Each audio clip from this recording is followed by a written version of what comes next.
যোৱাকালি আমাৰ চৰকাৰে গঠন হৈছে, সিটোৰ কাৰণে আমি বহুত সুখী, যাতে আমাৰ মাটি পাট্টাটো দিব লাগে বাগানৰ।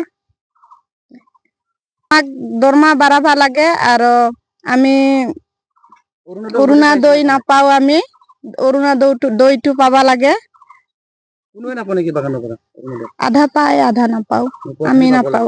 নোপোৱা গিলা যাতে পায়। আৰু চৰকাৰী ঘৰবিলাক যে পাইছেনে পোৱা নাই? আমি পাইছো।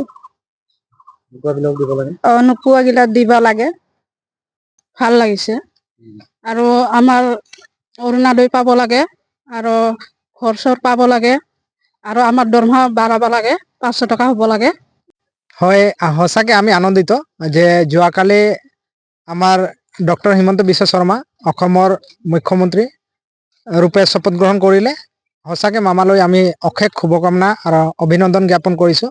আৰু সঁচাকৈ আমি আনন্দিত যে নৱগঠিত চৰকাৰখনে যেনেকুৱা ধৰণে উৎসাহেৰে ইমান কেন্দ্ৰীয় নেতা, প্ৰধানমন্ত্ৰী, গৃহমন্ত্ৰী গোটেই বিশ্ব দৰবাৰত প্ৰতিষ্ঠা হোৱা যোৱাকালি শপত গ্ৰহণ অনুষ্ঠানত আমাৰ প্ৰতি এটা আস্থা আছে, চৰকাৰৰ প্ৰতি আমাৰ এটা আস্থা আছে যে চাহ শ্ৰমিকৰ দৈনিক মজুৰিৰ লগতে মাটি পট্টাৰ কথা আমি সঘনাই ক'ব লাগিব যে চাহ শ্ৰমিকৰ দৈনিক মজুৰিৰ লগতে মাটি পট্টাৰ ক্ষেত্ৰত ব্যৱস্থা গ্ৰহণ কৰিব আৰু মাটি পট্টা যাতে প্ৰতিটো শ্ৰমিকে পায়, তাৰ কাৰণে আমি সঁচাকৈ চৰকাৰৰ প্ৰতি আস্থা ৰাখিছোঁ আৰু বিশ্বাস কৰোঁ যে তেওঁলোকে এই বৰ্গত আমাৰ মাটি পট্টাখিনি আমি যিখিনি বাগিচা পোৱা নাই সেইটো মাটি পট্টা পাম বুলি।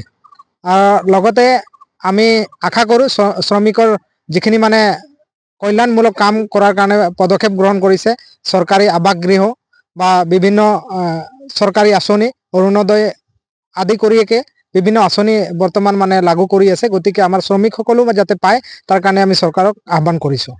ইতিমধ্যে ৰামেশ্বৰ তেলী ছাৰক আমাৰ কেবিনেট মন্ত্ৰী হিচাপে শপত গ্ৰহণ যোৱাকালি কৰিলে।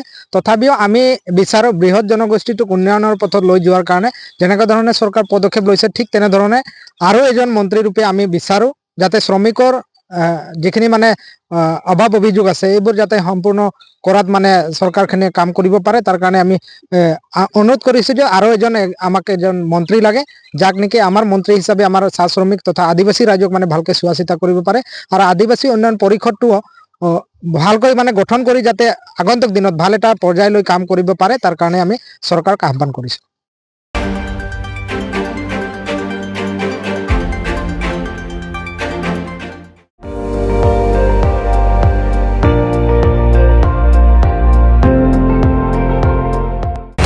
আপুনি চাই আছে ND24, সৰ্বশ্ৰেষ্ঠ নহয় সৰ্বোত্তমৰ দৌৰত।